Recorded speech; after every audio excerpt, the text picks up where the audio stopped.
Hey guys, welcome back to our YouTube channel Financeable. Today in this video, let's learn about how to place live bets on 10 bets. So let's get started. For that, let's get into any browser and search for this link, that is 10bet.co.uk. After this, we get into interface like this and make sure you are logged into it.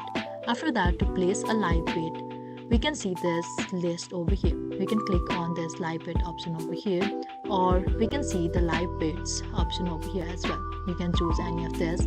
After this, we get the list of live games happening. Now you can choose the type of game you want. Here we need to simply click on any of this, and here we need to enter the amount and simply click on accept changes, and finally click on place bet. After which the live bet will finally be done. So that was all. I hope you liked the video. Please do like and subscribe.